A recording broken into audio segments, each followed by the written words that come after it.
lulusan angkatan 2023-2024, dan yang saya hormati adik-adik lulusan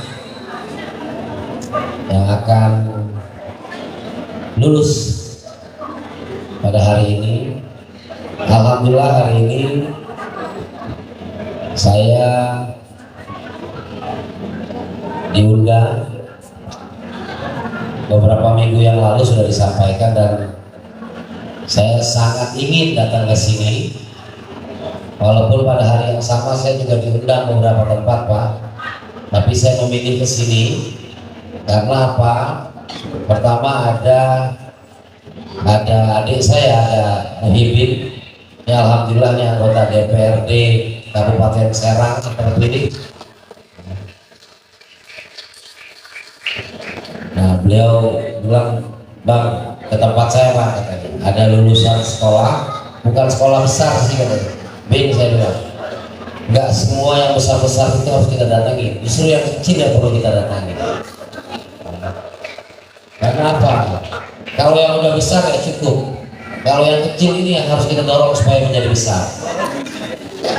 Jadi itu bapak-bapak dan ibu-ibu sekalian, saya turut bangga, turut bersuka cita atas lulusnya adik-adik sekalian. Tadi sepanjang jalan saya lihat sawah ya, saya lihat sawah, saya lihat irigasinya, dan Tamuhibin nggak jauh lagi di depan sana adalah desa terakhir Domas katanya, yang merupakan pesisir laut, yang mungkin beberapa tahun ke depan mungkin akan ada perkembangan yang kita nggak tahu seperti apa. Oleh karena itu saya bilang, saya berharap mudah-mudahan nanti kalau kita datang ke sini lagi sawah-sawahnya masih ada. Karena apa? Perut kita itu diisinya dari hasil yang ada di sana. Dan saya yakin sekali memang tidak ada satupun orang tua yang petani yang kepengen anaknya besar itu jadi petani. Pasti kepengennya jadi petani, pengen besarnya jadi yang lain-lain, pegawai dan sebagainya. Sesuatu yang sebenarnya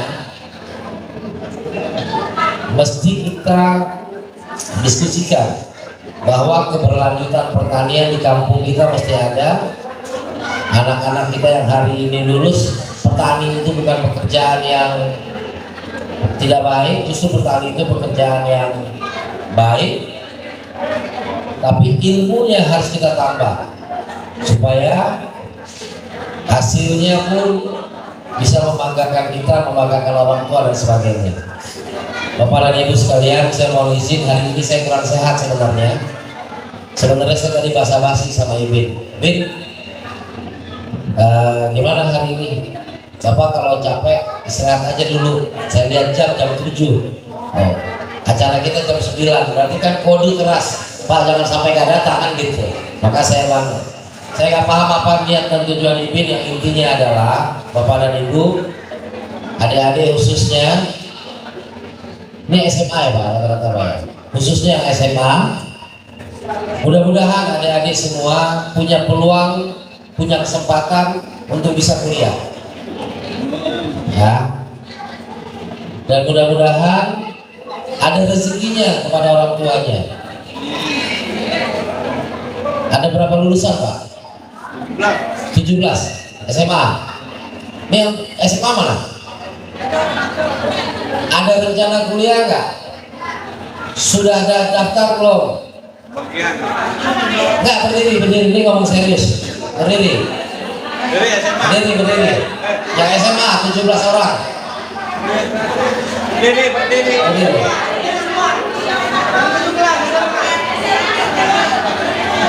Pengen kuliah nggak?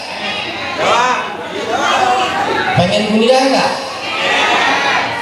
Udah daftar? Kenapa? Hah? Terus pengen kuliah nggak kalau nggak ada biaya? Ya udah, nanti daftar ke Ibin ya.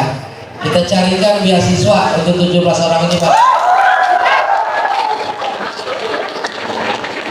Syaratnya harus mau serius mau kuliah ya. Kita cari yang dekat-dekat Serang aja. Beasiswa negara, bukan saya yang biaya, negara yang biaya. Insya Allah. Saya khawatir tadinya 100 orang Pak. Kalau 17 orang saya jawab sekarang langsung. Ya. Mudah-mudahan rezekinya ada ya. Mudah-mudahan rezekinya ada. Syaratnya surat kelulusan, ya. Nanti dikasih. Insya Allah saya urus segera.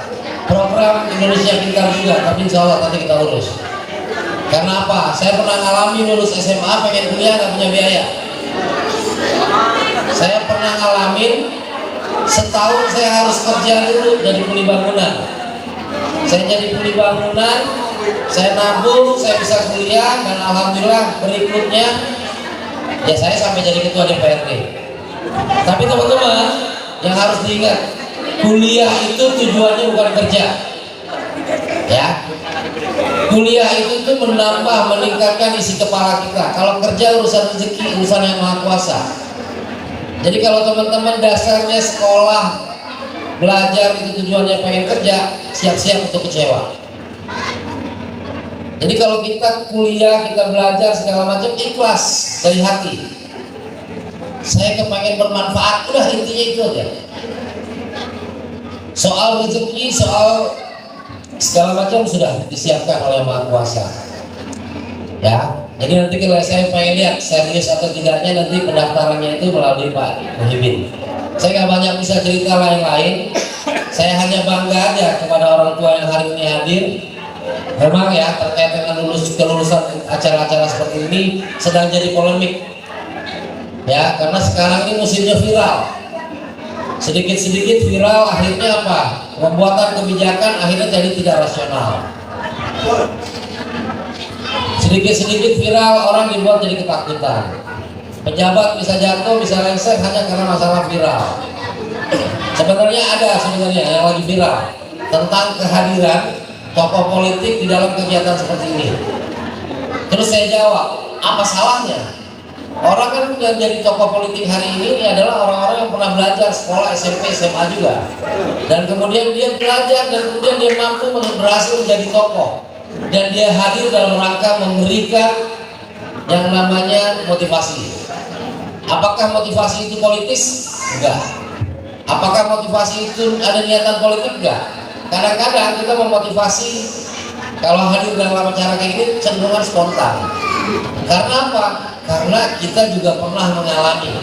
Saya bisa kebayangin ibu-ibu atau bapak-bapak yang anaknya hari ini lulus, pasti ada semangatnya kepengen anaknya semakin tinggi kuliahnya, pasti ada. Tapi kadang-kadang mereka realistis juga, saya nggak punya uang, saya nggak punya biaya dan sebagainya. Oleh karena itu penting kita menjalin silaturahmi, akses, kolaborasi. Maka beruntung bapak dan ibu ada Muhyiddin di sini, ya. Allah, anak ini kalau dia tidak amanah, ya kualat dia sama kampungnya. Ya, jadi dia harus amanah. Salah satu caranya adalah memberi akses kepada kita semua. Karena kan kita ini kalahnya cuma karena akses. Ya, orang lain bisa, kita tuh nggak bisa, bukan karena kita nggak mampu, tapi karena kita nggak punya akses. Kadang-kadang kita mau ketok pintu aja kita udah minder duluan. Ya, karena kita ngerasa kita anak kampung, kita anak desa. Saya ini anak kampung, asli anak kampung. Bapak dan ibu saya ini adalah petani berdarah, sampai harus pergi ke Malaysia untuk jadi TKI ilegal, sama kayak orang tuanya Imin. Orang tuanya Imin kan juga TKI tapi resmi. Kalau saya ilegal, saya sempat merasakan sekolah di Malaysia sebagai TKI ilegal. Kalau diceritain sedih-sedihnya, perasaan saya waktu kecil saya nggak sedih, tapi kesininya saya justru bangga. Kenapa saya bangga? Ketua DPRD itu cuma satu se-Provinsi Banten, dan saya anak petani, makanya saya bangga. Jadi sekali lagi saya ucapkan selamat, terima kasih kepada yayasan yang terus bersusah payah dengan segala kendala. Sekolah negeri, orang semuanya sekarang pengen sekolahnya negeri, kapasitas 40 jadi 50 satu kelas, mengakibatkan sekolah-sekolah swasta itu menjadi ada yang 6 katanya tadi yang berguguran. Padahal kita sangat perlu dukungan dari swasta terkait dengan memenuhi kewajiban pemerintah memberikan fasilitas layanan pendidikan. Karena pendidikan itu wajib. Oleh karena itu perlu di masa yang akan datang bagaimana swasta diperhatikan oleh pemerintah agar dalam penerimaan siswa baru tetap kebagian siswa dan keberlanjutan proses belajar mengajar di masing-masing sekolah itu bisa terus berlangsung. Demikian yang bisa saya sampaikan. Terima kasih sekali lagi, selamat. Terima kasih kepada yayasan yang terus berusaha mengembangkan pendidikan di wilayah sini, dan terima kasih semua. Alhamdulillah juga hari ini Ketua PAC saya hadir. Ya, ini adalah bentuk bahwa kami selalu berusaha hadir di antara masyarakat. Kehadiran saya hari ini juga termasuk ada kontribusi dari Bapak Ketua PAC dari partai saya. Terima kasih. Wassalamualaikum warahmatullahi wabarakatuh.